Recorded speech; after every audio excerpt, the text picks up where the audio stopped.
warahmatullahi wabarakatuh. Innal hamdalillah nahmaduhu wa nasta'inuhu wa nastaghfiruh wa na'udzu billahi min shururi anfusina wa min sayyiati a'malina. May yahdihillahu fala mudhillalah wa may yudlil fala hadiyalah. Asyhadu an la ilaha illallah wahdahu la syarikalah wa asyhadu anna Muhammadan abduhu wa rasuluh alladzi la nabiyya wa la rasula ba'dah. Amma ba'd. Allahumma shalli ala Muhammad wa ala ali Muhammad wa sahbihi wasallam. Ibu-ibu jamaah pengajian yang insyaallah dimuliakan oleh Allah Subhanahu wa taala. Alhamdulillah, segala puji kita aturkan kehadirat Allah Subhanahu wa taala yang telah memberikan banyak kenikmatan kepada kita, baik nikmat lahir maupun batin. Nikmat lahir yang berupa kesehatan dan nikmat batin yang berupa hidayah dan keimanan kepada kita. Sehingga pada pagi ini kita berkumpul di Masjid Juanda ini dalam keadaan sehat, dalam keadaan penuh dengan iman, dan mudah-mudahan apa yang kita lakukan senantiasa mendapatkan ridho dari Allah Subhanahu wa taala. Selanjutnya salawat dan salam semoga tetap tercurah pada junjungan kita Nabi Muhammad sallallahu alaihi wasallam, dan mudah-mudahan kita semua mendapatkan pertolongan dan syafaatnya besok pada hari kiamat. Ibu-ibu jamaah pengajian yang kami hormati, sesuai dengan tema yang akan kita bicarakan pada pagi ini, yaitu tentang waris. Kenapa itu kita ambil? Karena setiap kita pasti akan mengalami ini. Kalau kita tidak mewarisi, kita akan mendapat warisan. Sehingga setiap manusia tidak ada yang lepas dari hukum waris ini. Kalau dia tidak mendapat warisan, dia pasti juga akan diwarisi oleh orang lain. Sehingga ini hukum yang sebenarnya masuk dalam bab fikih, tapi disendirikan karena sangat luas pembahasannya. Dan ini sengaja kami ambil karena kami mengalami beberapa pengalaman yang kurang, istilahnya kurang menyenangkan begitu. Karena beberapa kali saya punya daerah binaan di Bantul, di Jalan Pleret, rutin saya ngisi seminggu. Kemudian yang takmirnya itu yang punya masjid, yang wakaf, dia yang istilahnya penggerak pengajiannya. Itu kebetulan seorang pegawai negeri yang dia tidak punya anak. Dia hanya punya saudara satu, adik laki-laki. Akan tapi setelah meninggal dunia, ternyata apa? Harta warisannya itu semua sudah diwasiatkan untuk anak angkatnya. Kemudian adiknya yang laki-laki itu yang kebetulan juga ikut jamaah pengajian itu tanya kepada saya, "Pak Ustadz, bukankah saya itu berhak mendapat warisan dari kakak saya?" "Iya, jelas, karena kamu adiknya," begitu. Tapi itu semua sudah dinotaris, sudah diturunkan kepada anak angkatnya, Ustaz. Dan saya tidak mau ini kasus ini dibuka karena saya malu dilihat masyarakat. Sehingga ini terdolimi adiknya ini. Padahal Rasulullah mengatakan ada seorang yang 70 tahun melakukan amalan ahli surga. Kemudian ketika akan meninggal, dia membuat wasiat. Yang wasiatnya itu mendolimi ahli warisnya. Maka dia masuk ke neraka. Sebaliknya ada 70 tahun orang beribadah dengan amal kemaksiatan. Kemudian dia berwasiat dengan wasiat yang baik, maka dia dimasukkan ke dalam surga. Ini ada dalam tafsir Ibnu Katsir menjelaskan hadis surat Quran surat An-Nisa ayat 13 disebutkan seperti itu. Dengan juga terjadi di daerah saya sendiri. Saya ngisi pengajian di desa tapi di dua masjid. Di satu masjid dan satu masjid yang jaraknya sekitar 1 kilo. Ada jamaah yang rajin, juga seorang pegawai negeri rajin, Pak. Di masjid yang malam Rabu dia berangkat, yang malam Kamis dia berangkat lagi. Duduknya juga paling depan. Qadarullah belum sampai pensiun meninggal dunia. Mungkin ya tanda-tanda orang yang husnul khotimah ya, kalau mau mati itu rajin ngaji begitu ya, mungkin rajin. Tapi ternyata apa? Setelah meninggal, anaknya itu 2, perempuan semua. Kemudian istrinya itu konsultasi dengan saya, ternyata tanah semua sudah ditertifikatkan untuk 2 anaknya ini. Tanahnya, warisannya, semua sertifikat sudah nama anak pertama, anak kedua. Padahal bapaknya yang meninggal ini masih hidup, ibunya masih hidup, tidak dapat jatah sama sekali. Ini kan kesalahan fatal. Dan saya yakin ini bukan karena dia itu mau melanggar hukum Islam. Saya yakin ini karena dia tidak tahu. Ya enggak? Tidak mungkin seorang yang rajin ngaji, seorang yang istri yang pertama tadi, seorang takmir masjid yang mewakafkan tanahnya untuk masjid, yang menghidup-hidupkan masjid, kemudian dia berwasiat yang sengaja menyalahi syariat Islam, tidak mungkin. Satu-satunya kemungkinan dia memang tidak tahu. Dan ini banyak terjadi di masyarakat. Sehingga memang sangat memprihatinkan hukum ini yang sangat jelas dijelaskan Allah dalam Al-Quran, yang jelasnya terperinci melebihi perintah untuk sholat, tapi banyak ditinggalkan oleh kaum muslimin. Sehingga kenapa perlu kami ingatkan kembali, kita tidak akan bahas secara detail begitu bagaimana pembagian, tidak, secara garis besar. Dan yang penting adalah kemauan kita untuk memakai hukum waris Islam, itu yang paling penting. Nanti kalau kepengen ngitung gampang, tinggal buka waris gitu, keluar nanti semua hitungannya ya. Pakai internet terus keluar semua. Hukum waris Islam itu sumbernya yang utama itu dalam Quran surat An-Nisa, mulai dari ayat 11. Sebenarnya kami bisa minta tolong pada ibu tadi yang membaca Al-Quran, sakit Bu, untuk dibacakan, karena saya lihat suaranya itu menyentuh begitu ya. Sehingga kalau ini dibacakan, mudah-mudahan jamaah semua yang menyimak kemudian mengartikan juga tersentuh hatinya untuk kemudian bisa mengamalkan ayat Al-Quran ini. Jadi Quran surat An-Nisa mulai dari ayat 11 sampai 13. Ini tolong kita pelajari, kita hayati sungguh-sungguh gitu.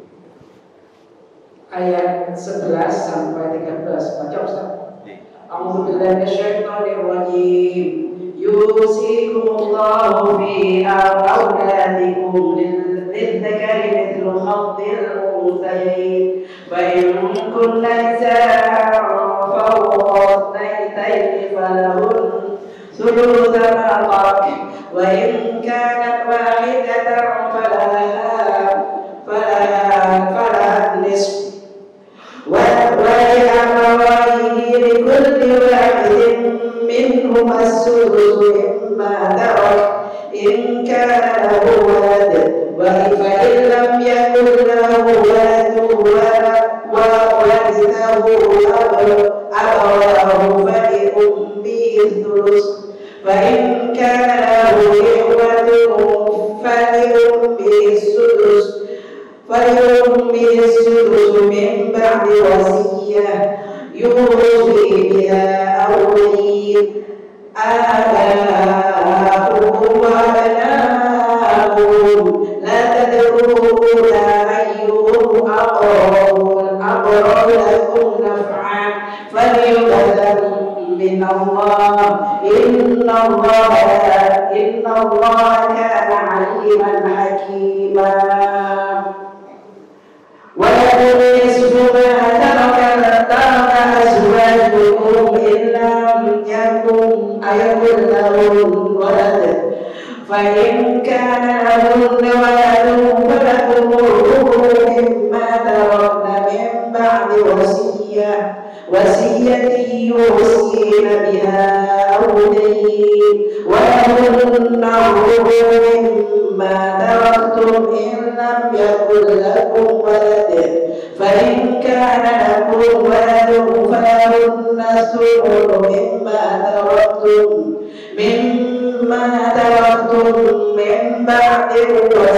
من بعد وصية توصون بها أو دين.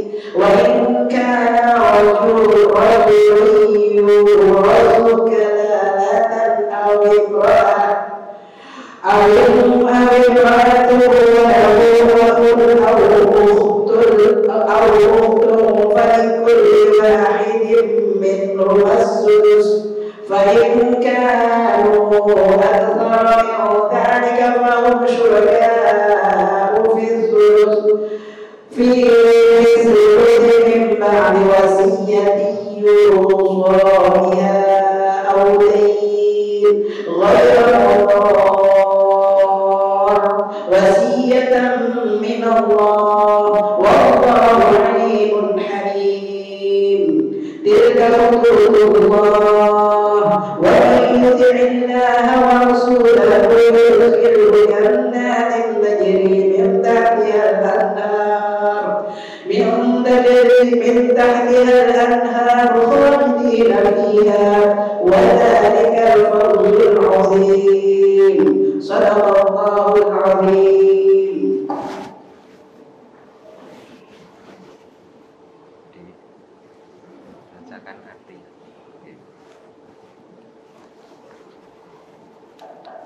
Ya, kita pelajari bersama-sama ayat ini.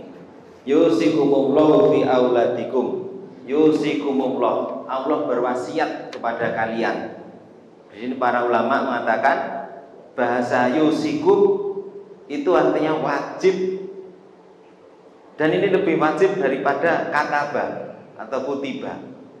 Seperti kata kutiba alaikumusiyam, itu kan diwajibkan atas kalian untuk puasa. Tapi kalau dengan yusikum, Allah berwasiat kepada kalian, ini wajibnya lebih tinggi kedudukannya dibandingkan dengan istilah dengan kutiba.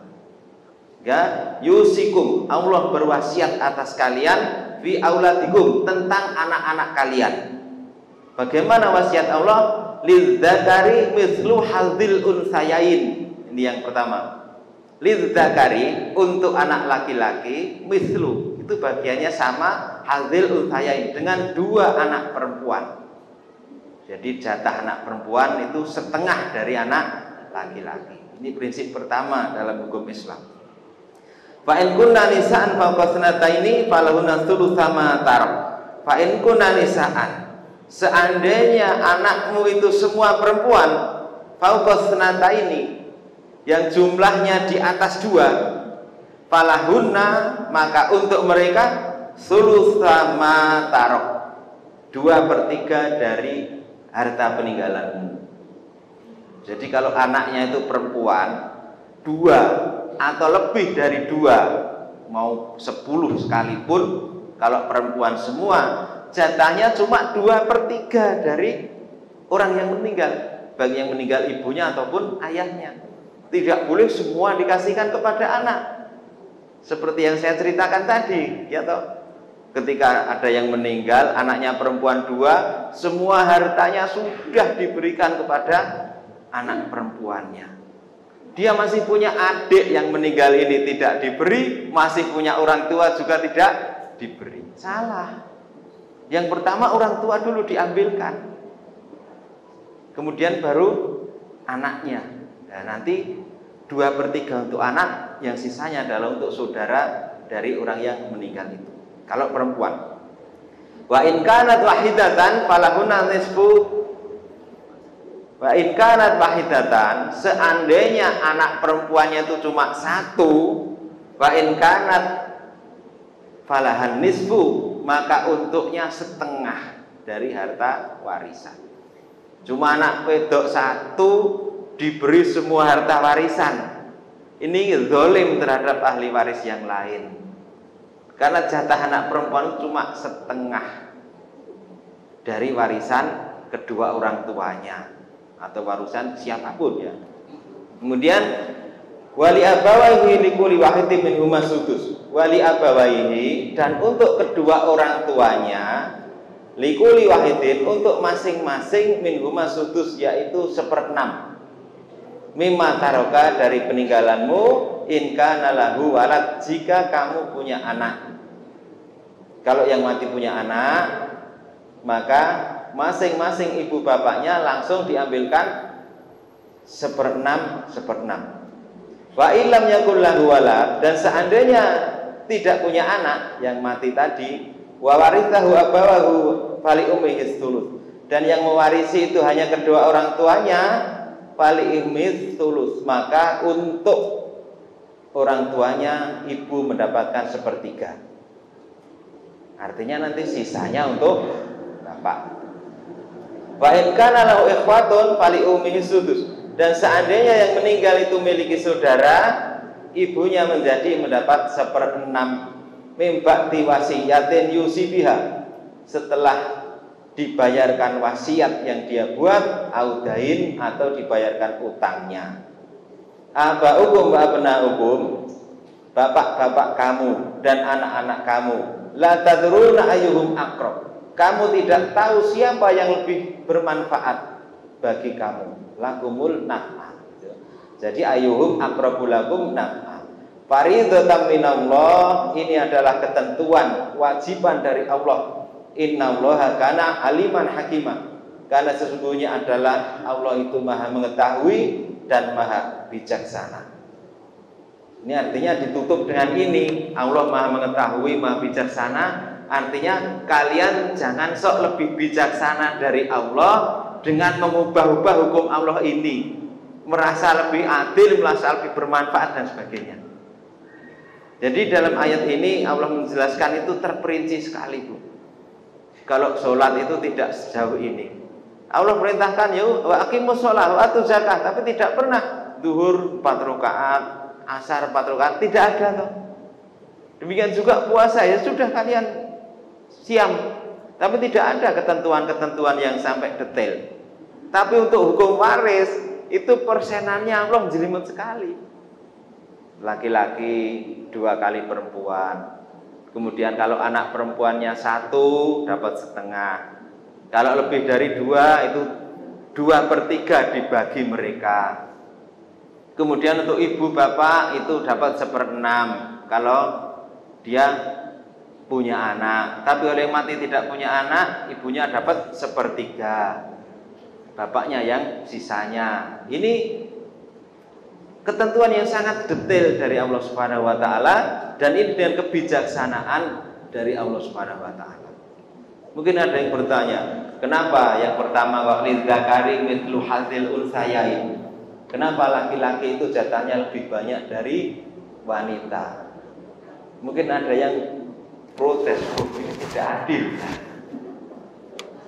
Ini Islam ini telah mengalahkan atau melecehkan kaum wanita. Ya tidak. Ini justru Islam itu dengan wanita itu sangat-sangat menghormati. Apalagi kalau kita lihat sejarahnya orang-orang jahiliyah itu yang namanya perempuan tidak dapat warisan. Sehingga ketika ayat ini turun, orang-orang jahiliyah itu komentar apa? Ternyata Tuhannya orang Islam itu lebih mencintai kita dibanding bapak kita. Karena apa? Bapak mereka tidak memberi mereka jatah, tapi Allah memberikan jatah untuk kaum wanitanya dari kaum muslimin. Dan yang namanya hak itu mesti sebanding dengan kewajiban. Laki-laki itu kewajibannya sangat luar biasa, sehingga dia mendapat jatah yang lebih banyak.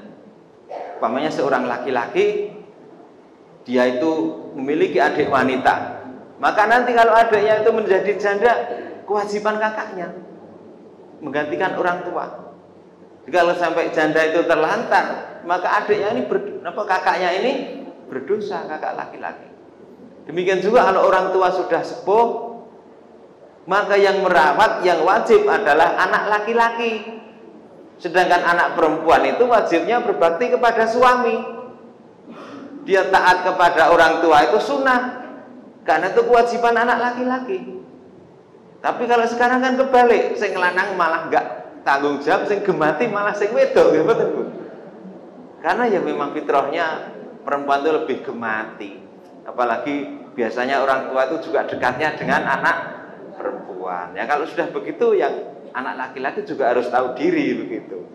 Ya benar, bagian saya 2/3, tapi karena kamu yang gemati, nih tak kasihkan. Nah, tapi kan itu sudah melalui proses bagian yang benar dulu. Itu namanya tahu diri. Jadi laki-laki luar biasa kewajibannya. Umpamanya saya punya adik, dan kebetulan memang seperti itu ya kasusnya. Adik saya meninggal dunia, punya anak, kecelakaan meninggal dunia, maka dia otomatis tanggung jawab saya sebagai saudara laki-laki. Saudara-saudari saya yang perempuan tidak ada kewajiban untuk mengurus anaknya. Itu kewajiban dari anak laki-laki. Kemudian nanti kalau anak perempuan itu dapat warisan dari orang tua, itu untuk dirinya sendiri. Dia tidak wajib memberikan kepada suami, tidak wajib menafkahi anak-anak. Tapi kalau seorang laki-laki dapat warisan, itu wajib untuk memberikan kepada istri dan anaknya. Sehingga kalau laki-laki walaupun banyak, habis. Tapi kalau perempuan, utuh itu, Pak. Tidak ada yang bisa ngudek-udek lagi jatahnya perempuan. Bahkan setelah mati sekalipun dilindungi oleh Allah.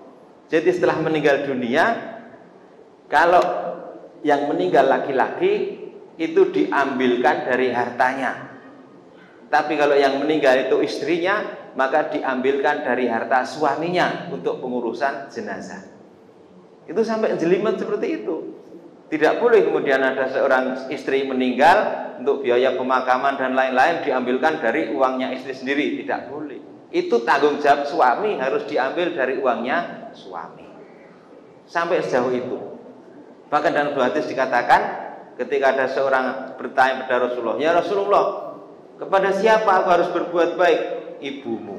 Kemudian siapa? Ibumu. Siapa? Ibumu. 3 kali itu. Kemudian kepada siapa lagi? Ayahmu. Maka berarti jatahnya bapak itu hanya 1/3 dari ibu kalau dari anaknya. Artinya kalau anaknya itu membawakan oleh bapaknya itu senilai 1 juta, ibunya harus diberi senilai 3 juta. Ini kan luar biasa ini dalam Islam hukumnya. Jangan dibalik, bapaknya yang dibelikan baju mahal-mahal, ibunya cuma belikan roti gembul. Ini kan kebalik ini namanya. Ya. Jadi ini sama sekali yang namanya hukum Islam jauh dari kedzaliman, jauh dari ketidakadilan. Maka ditutup oleh Allah, innallaha kana aliman hakima. Sungguh Allah itu maha mengetahui dan maha bijaksana. Kalian jangan merasa sok lebih bijaksana dari Allah. Ini maksudnya seperti itu. Jangan mengutek-utek atau menambahi atau mengurangi jatah dari masing-masing ahli waris yang sudah ditentukan oleh Allah.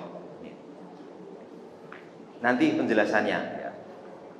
Kemudian kita lanjutkan dulu ayat berikutnya. Walakum nisfu ma taraka azwajukum. Walakum, dan bagi kalian para suami, nisfu, setengah, ma taraka azwajukum, dari peninggalan istri-istrimu. Illam yakul lahunna walad, seandainya kalian tidak memiliki anak. Fa in kana lahunna walad, dan seandainya suami memiliki anak, walakum arrubu mimma tarokna. Fa in kana lahunna walad, seandainya tidak memiliki anak, maka dapat 1/4 dari warisan para istri. Jadi suami kalau istrinya meninggal ya dapat, kalau nggak punya anak dapat setengahnya.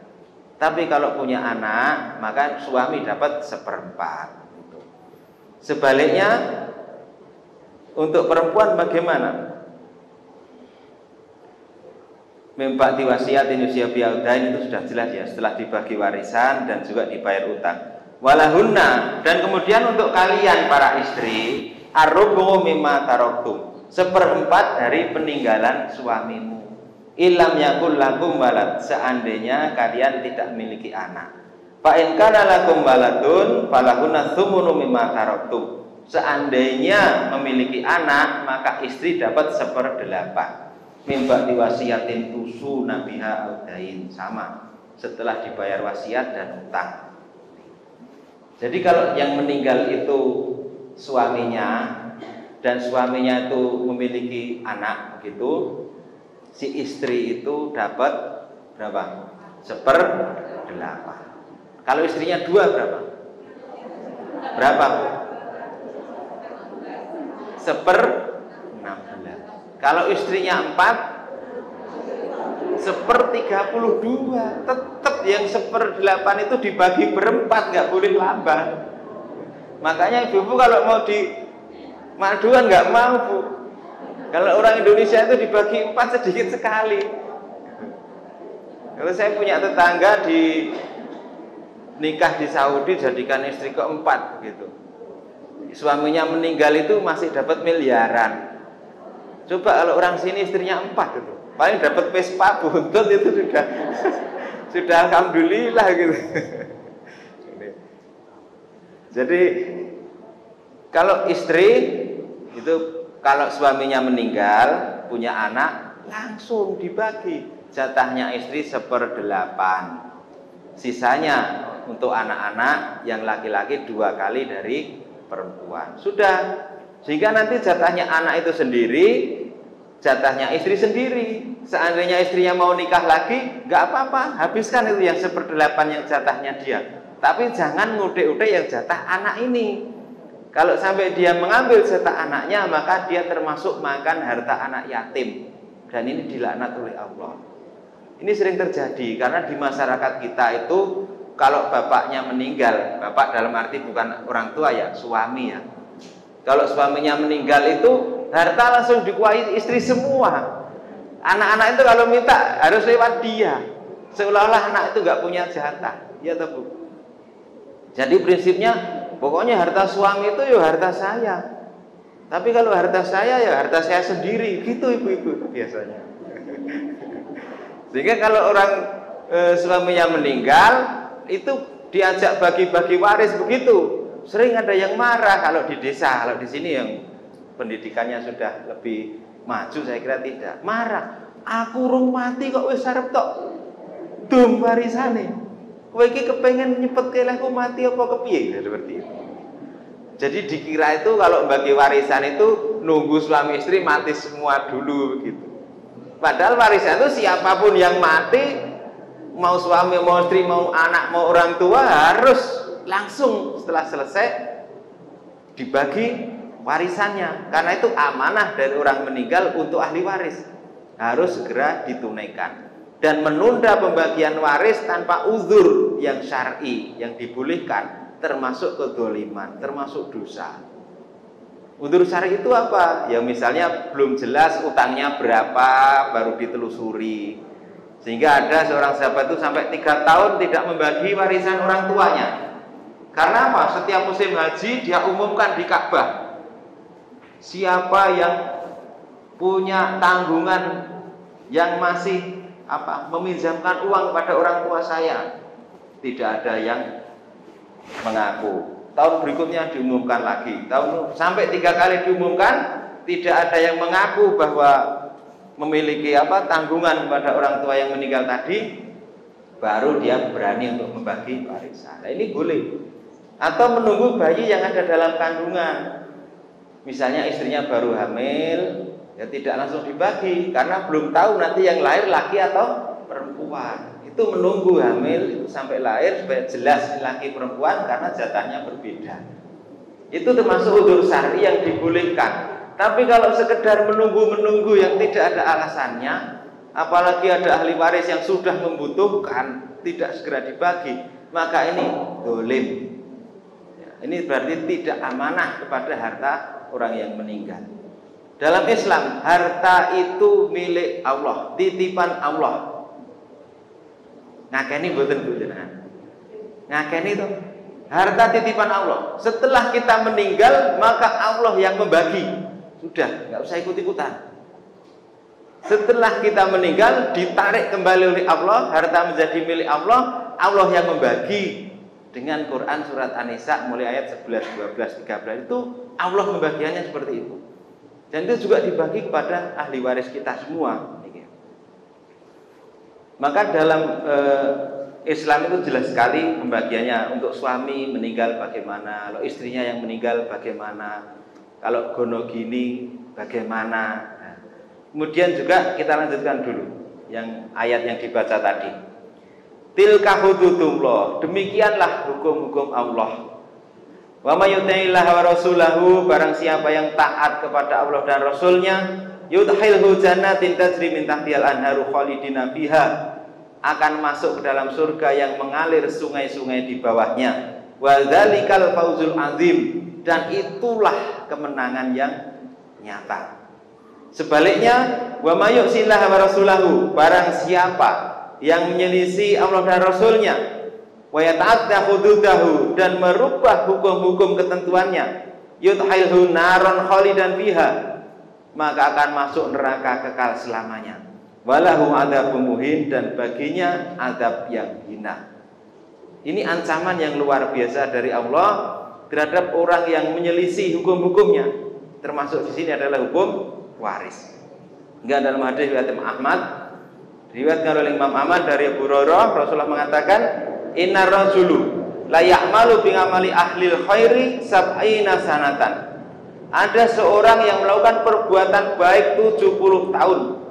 Fa idza awsaha fi wasiyatin wa yahtamu lahu bi syarrin amalihi wa yadkhulun nar. Kemudian dia memberikan wasiat yang salah, maka dia menutup hidupnya dengan kejelekan sehingga dia akan masuk neraka. Fa innar rajula, dan ada seorang laki-laki ya'malu bi amali ahli syarr, yang melakukan perbuatan jahat, dosa, sab'ina sanah, 70 tahun. Wa ya'dilu fi wasiyatin, kemudian dia berbuat adil dalam wasiatnya setelah meninggal, setelah mau meninggal itu. Wa yuhtamu lahu bi khairin, maka dia menutup hidupnya dalam kebaikan. Amalihi fayadkhulul jannah, dia menutup kebaikan amalnya dan dia akan masuk surga. Jadi ini tidak bisa disepelekan, Pak. Hukum-hukum kita kadang teledor. Kita sudah lahir sesuai dengan syariat Islam, nikah dengan hukum Islam, ya toh Bu? Semua nikah dengan hukum Islam. Di KUA ada saksi, ada wali. Kita mati juga dengan cara Islam, dikafani, disolatkan, tidak ada yang dikremasi, ya toh. Tapi ketika dia membagi waris memakai hukum kafir, berarti dia akan kembali lagi dia kepada kesesatan. Dia sudah nikah dengan hukum Islam, mati dengan cara Islam, bagi waris dengan hukum perdata, sudah. Berarti ini apa? Dia kembali ke jahiliyah lagi. Maka pentingnya kita untuk memperhatikan ini. Sebenarnya ini urusannya pengadilan agama dari Departemen Agama untuk sosialisasi, tapi ternyata mereka tidak. Mereka kalau tidak ada yang mengadu ke pengadilan agama, ya tidak akan urus. Kalau ada yang mengadu baru. Karena di Indonesia kan ada 3, ada hukum perdata yang itu digunakan untuk orang-orang keturunan Cina atau orang-orang yang kafir, yang non muslim. Kemudian ada hukum Islam yang itu untuk orang-orang Islam, dan hukum adat juga masih diakui. Untuk daerah-daerah yang pedalaman mungkin hukum adat masih diakui. Hingga kalau kita orang Islam ya silakan pakai hukum Islam. Seperti pernikahan di negara kita ya di mana-mana bisa menikah. Tapi kan sebagai orang Islam kita nikahnya di KUA kan seperti itu. Ya, jangan kemudian merasa lebih adil kalau ini seperti yang saya pikirkan pembagiannya. Ini karena anak laki-laki saya itu nakal, boros, anak perempuannya ini gemati, kemudian juga orangnya amanah, kalau dicekeli uang bisa ngirit begitu. Wah, ini tak bikin sama saja laki-laki perempuan. Nah, ini kesalahannya. Itu ngakali dari hukum-hukum Allah. Kemudian dalam warisan ini kita perlu beberapa pengertian definisi yang kita pegang supaya nanti dalam prakteknya itu kita jelas. Yang dimaksud warisan itu apa? Warisan itu berpindahnya kepemilikan dari orang mati kepada ahli waris yang masih hidup. Itu namanya warisan. Waris. Kemudian pewaris. Pewaris itu orang mati dan meninggalkan harta, itu namanya pewaris. Mati ninggal utang itu pewaris. Yang penting mati meninggalkan harta, itu namanya pewaris. Kemudian ahli waris. Ahli waris itu apa? Ahli waris itu adalah saudara dari yang meninggal, saudara dari yang meninggal, yang ketika yang meninggal itu meninggal dunia, dia masih hidup, itu ahli waris. Sehingga kalau walaupun anaknya, kalau dia mati lebih dulu, bukan ahli warisnya dalam Islam. Jadi seandainya ada si bejo gitu ya, bejo mati nggak apa-apa, tetap bejo tuh Bu, nggak masalah. Si bejo dengan bapaknya boncengan naik motor, tabrak, biar mati yang nabrak yang besar sekalian, tangki atau trailer gitu mati. Bejo mati, kemudian 10 menit kemudian bapaknya bejo baru mati. Maka anaknya bejo ini bukan ahli waris dari bapaknya bejo, karena sudah putus di jalan. Artinya anaknya bejo ini tidak dapat harta dari bapaknya bejo, sudah putus. Itu hukum Islam. Tapi kalau dalam kompilasi hukum Islam di Indonesia itu diberi yang namanya wasiat wajibah, wasiat dari bapaknya bejo kepada cucunya, karena si cucu ini tidak dapat warisan, bejonya meninggal duluan, maka diberi wasiat. Nah, wasiat itu boleh untuk selain ahli waris. Jadi yang pertama tadi apa warisan? Itu perpindahan harta dari orang yang mati kepada ahli waris yang masih hidup. Artinya kalau orang masih hidup kok sudah bagi warisan, itu ngeri, itu penampakan namanya. Gimana? Lah wis wong tuane isih hidup atau kita masih hidup kok sudah bagi waris, itu bukan waris. Karena waris itu perpindahan harta dari orang mati kepada yang masih hidup. Nah, kalau masih hidup kok sudah bagi-bagi, itu bukan warisan. Itu namanya hibah. Dan kalau hibah aturannya juga ada, tidak boleh semaunya sendiri. Kemudian ahli waris siapa? Kalau ahli waris dalam hukum perdata itu cuma terdekat saja. Ada inti, ada yang lingkaran kedua seperti itu. Yang inti cuma istri dan anak, itu inti. Yang lingkaran kedua bapak, ibu dan saudara, lingkaran kedua. Itu dalam hukum perdata. Tapi dalam Islam itu langsung, itu ada 6. Jadi langsung suami istri, bapak ibu, anak laki, anak perempuan, langsung itu. Kalau salah satu meninggal maka yang 5 ini yang dapat. Jadi dalam Islam yang inti itu ada 6. Pertama ayah ibu, itu mesti kalau ada yang mati kedua-duanya masih hidup harus dapat, atau salah satunya masih hidup harus dapat. Karena kalau seorang suami mamanya bejo tadi ya, si bejo mati begitu, itu yang paling sedih istrinya bejo atau ibunya bejo? Ibunya itu kan mengasuh sejak kecil. Kalau istrinya bejo mati mungkin malah senang dia nikah lagi, bisa cari suami yang lain kan banyak. Tapi kalau cari anak lagi mana bisa, kan nggak bisa. Sehingga setiap ada anak atau seorang yang mati, pasti yang paling menderita atau paling susah itu adalah orang tuanya. Tuh. Kalau suami istrinya mati, lah istri di mana-mana bisa dapat gitu. Suaminya mati ya suami nggak masalah, masih banyak yang mau dengan saya. Tapi kalau orang tuanya, anaknya mati, mau cari di mana dia? Mau nyari anak lagi nggak bisa. Sehingga dalam Islam orang tua tetap diutamakan. Begitu ada yang meninggal langsung dicari masih banyak orang tua, tidak. Kalau masih punya orang tua dapat dia 1/6. Nih. Jadi orang tua dalam hukum Islam diutamakan, tapi dalam hukum perdata di negeri kita tidak dapat. Yang dapat ya langsung istri dan anak, itu inti. Jadi ahli waris bisa karena keturunan, bisa karena pernikahan.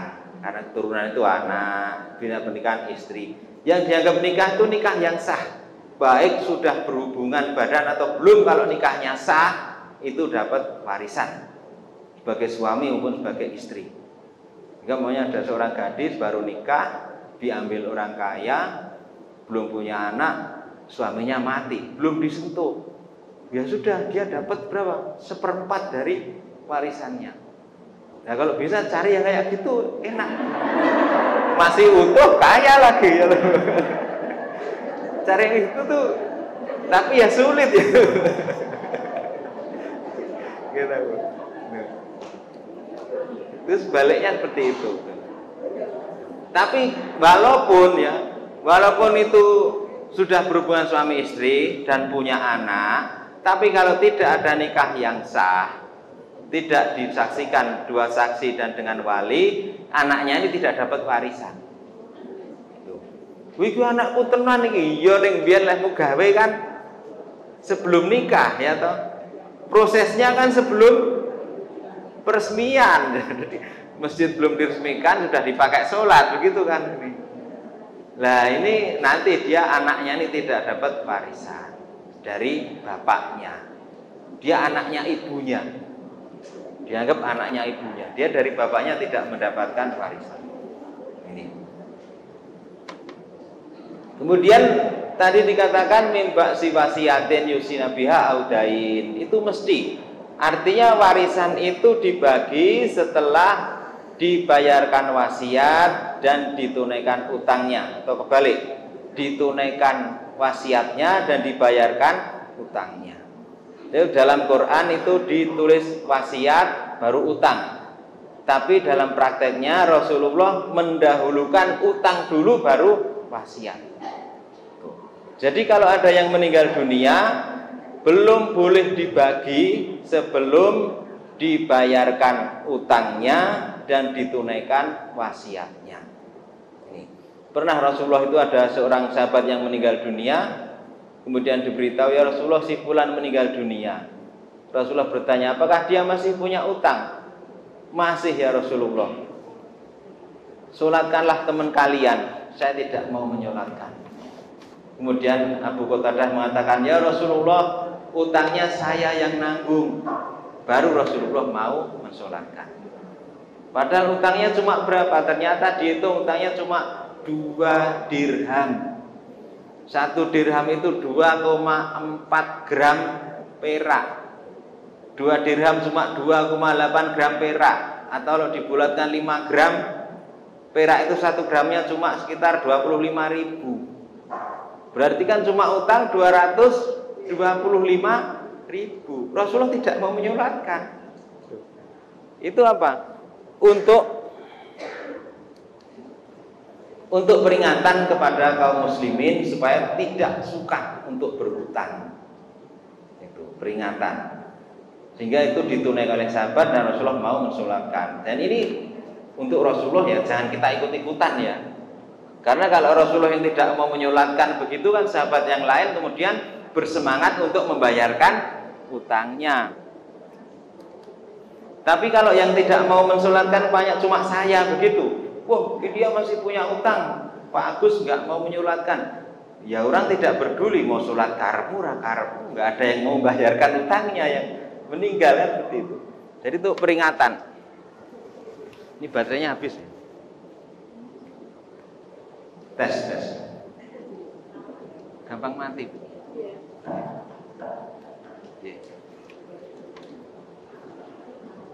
Tes.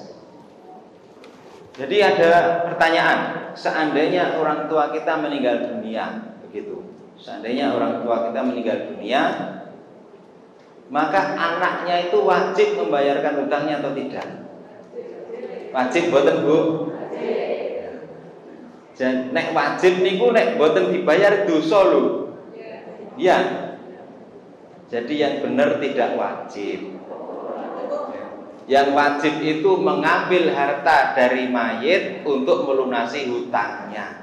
Kalau hartanya habis tidak wajib kita nomboi. Karena apa? Ya kadang kalau wajib ya kalau kita mampu, kalau nggak mampu kita terus kemudian dosa kan repot. Ya enggak? Orang tuane gawene main judi, sudah semua habis-habisan. Anaknya masih dibebani kewajiban nyaur ke utang. Kalau nggak nyaur dosa, kan repot sekali. Itu namanya zalim. Jadi yang wajib itu mengambil harta dari yang meninggal, kemudian digunakan menutup utangnya. Kalau hartanya sudah habis, kok kemudian ternyata utangnya masih, yaitu yang namanya innalillahi wa inna ilaihi rajiun ya di situ. Wes rasa mikir warisan meneh rampung malah itu. Tapi kalau zaman dulu setelah Rasulullah itu berhasil menaklukkan Khaybar, banyak dapat baitul malnya penuh, sejak itu kalau ada orang meninggal, kemudian ahli warisnya ternyata tidak mampu untuk menutup kekurangan dari harta yang tadi ditinggalkan tadi untuk membayar utangnya, maka kemudian ditanggung oleh pemerintah. Nah, mudah-mudahan pemerintah kita besok bisa seperti itu gitu. Amin, Bu. Jadi memang Rasulullah itu paling tidak suka dengan yang namanya utang, apalagi utang kok sampai 7.500 triliun. Coba. Pada negeri mayoritas muslim. Coba kalau Rasulullah tahu kira-kira sedih atau senang kayak gini?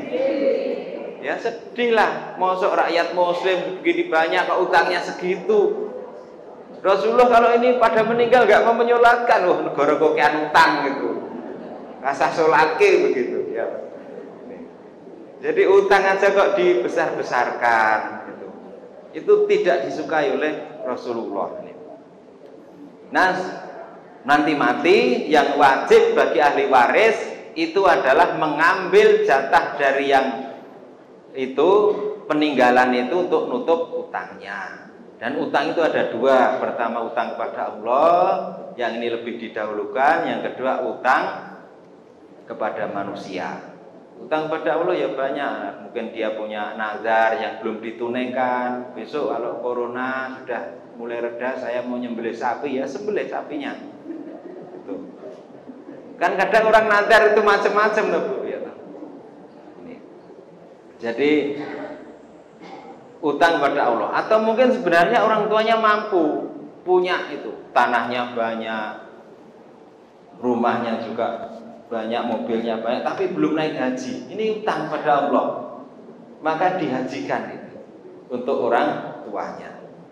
Itu jangan dibagi dulu sebelum dipotong untuk menghajikan orang tuanya. Kemudian juga utang kepada manusia itu jelas ya. Kalau dia tidak diikhlaskan maka kita sahur. Kalau ulama Jawa Timur ditanya, Pak, kalau anaknya mampu tapi tidak mau nutup orang tuanya, dosa atau tidak, Pak? Kalau ulama Jawa Timur itu jawabnya, kuwi ora dosa ning dancuk gitu. Jawabnya gitu. Saya tidak tahu dancuk itu artinya apa gitu. Karena di Gunung Kidul nggak sampai dancuk nggak ada itu. Tapi saya dengar itu guyu, weh. Iki ora dosa ning dancuk. Lah dancuk ki apa? Itu cara Gunung Kidul ora wurus gitu loh. Ternyata. Karena apa? Dia tega dengan orang tuanya loh. Tidak berbakti kepada orang tuanya. Gitu. Ini tentang beberapa. Kemudian wasiat. Bagaimana wasiat? Wasiat itu tidak boleh untuk ahli waris. Jadi umpamanya, jadi wasiat definisinya apa? Wasiat itu definisinya pemberian yang diberikan oleh seseorang dan diterima setelah yang memberikan meninggal dunia. Itu namanya wasiat. Kalau hibah itu pemberian yang diberikan seorang dan langsung diterima oleh yang diberi atau yang menerima.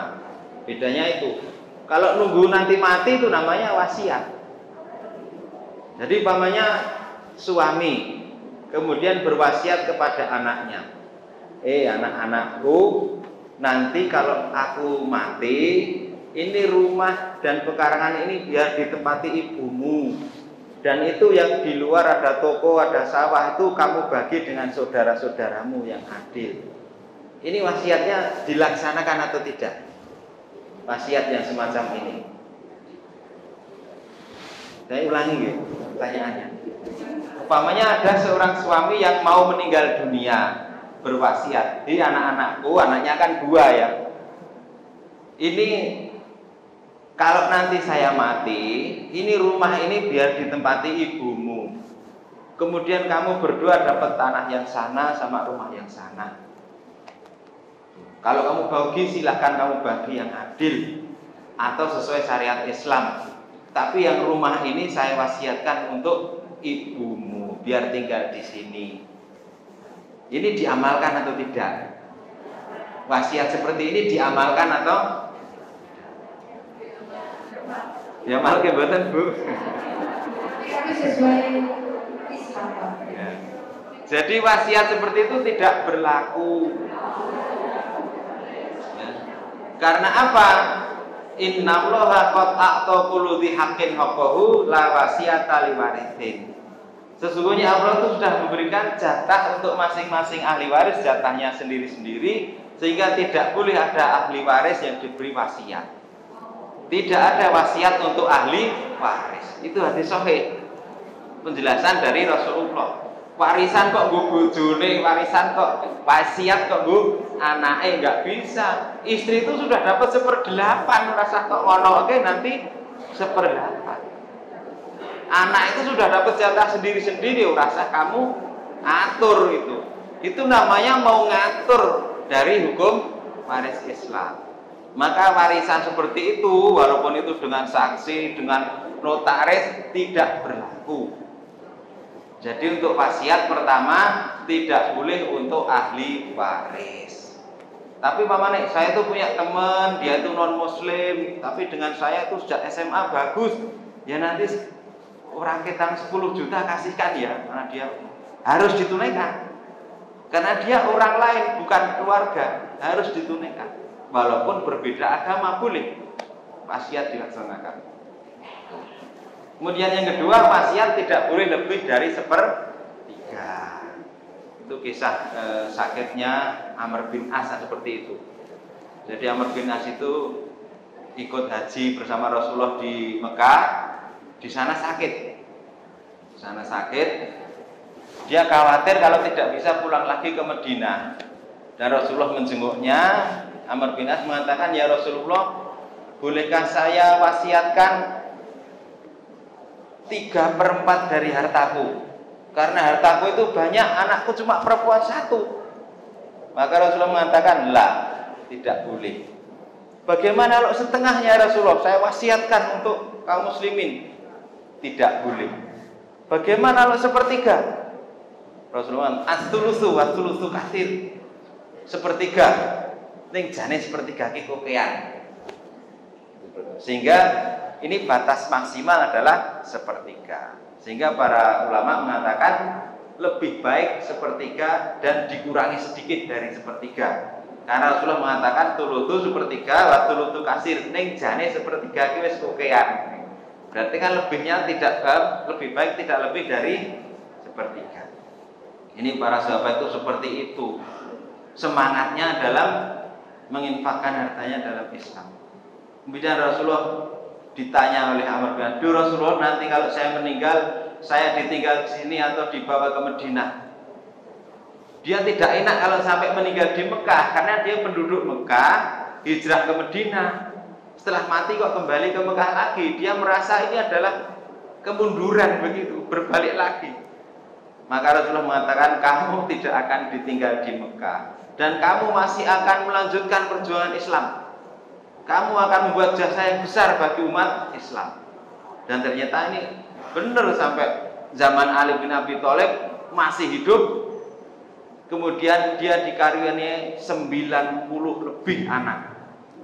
Luar biasa tuh.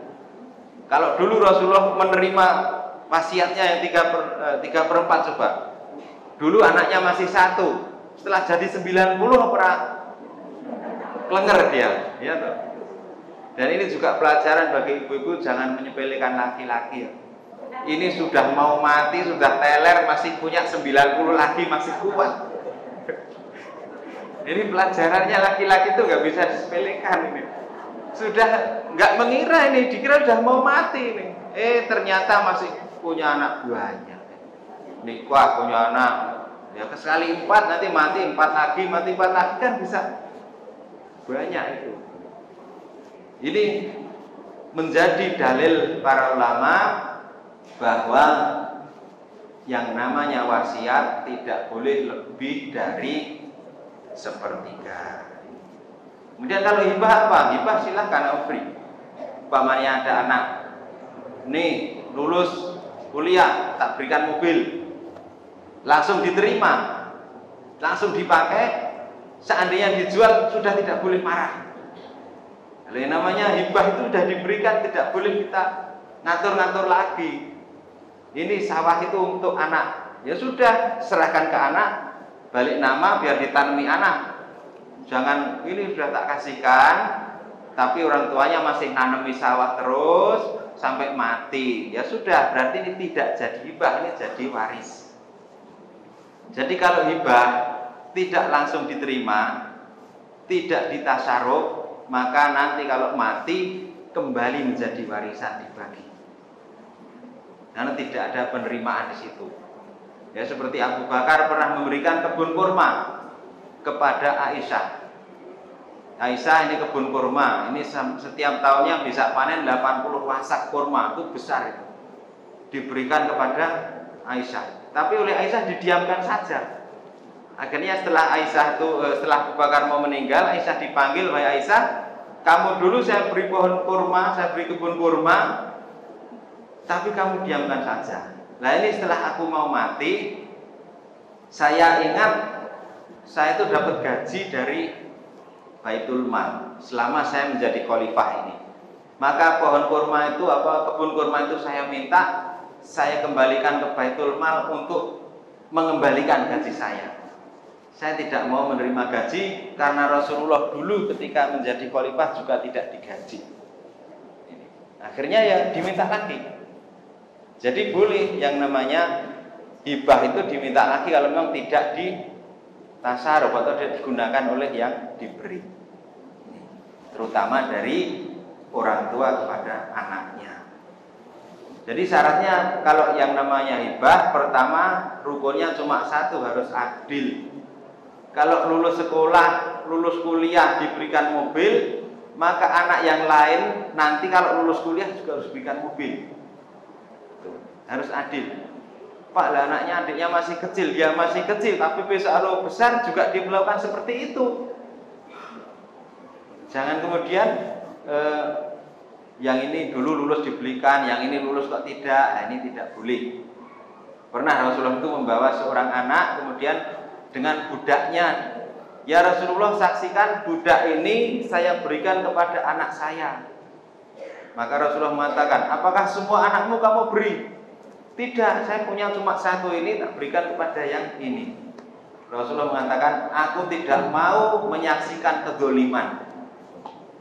Itu kedzaliman. Anak yang satu diberi, yang satu tidak. Jadi pemberian orang tua kepada anak itu kan macam-macam. Ada nafkah, ada hibah, ada warisan. Kalau warisan sudah dihitung oleh Allah. Kalau yang namanya hibah harus adil. Kalau yang namanya nafkah tergantung kebutuhan si anak. Jadi kalau yang satu anaknya pinter, kuliah sampai S3, dapat kita habis biaya banyak sampai jual tanah jarum, ya itu tidak masalah. Tidak harus sama. Yang lain, yang adiknya mungkin bodoh, tidak sekolah, lebih ngirit, ya sudah. Tidak harus sama kalau nafkah. Atau yang satu sakit-sakitan terus ke rumah sakit, habis biaya besar. Yang satu nggak pernah sakit. Itu sudah. Yang namanya nafkah tergantung kebutuhan yang dinafkahi. Dan tidak boleh dihubungkan dengan warisan. Ini dulu kamu sekolah tinggi, udah habis tanah banyak, adikmu nggak sekolah, nanti kalau warisan adikmu tak beri yang lebih banyak, ya tidak boleh. Kalau nafkah itu ya sesuai kebutuhan, tidak ada hubungan dengan warisan. Karena di desa seperti itu, Bu. Biyen pas zaman rabine Mbak Yumu ki aku adol lemah. Sesuk nek bagi warisan Mbak Yumu rasah dinai, wis biyen. Ini tidak boleh. Yang namanya kebutuhan itu, nafkah itu tergantung kebutuhan anak itu, bukan kemudian dari kita yang menentukan. Kemudian rukun dari hibah yang kedua itu rukun batin. Kalau tadi rukun lahirnya itu harus adil. Rukun batinnya tidak boleh untuk ngakali hukum waris. Karena ada orang hibah itu adil. Iki gandeng aku isih urip, lemahku tak bagi loro, siji ku anak lanang, siji ku anak wedok. Wis entek, nek aku mati wis do entuk jatahe dhewe-dhewe. Ini hibah adil, ning ngakali hukum waris, ya enggak? Allah tahu itu. Itu ngakali, namanya ngakali hukum waris. Maka itu rukun batinnya tidak benar.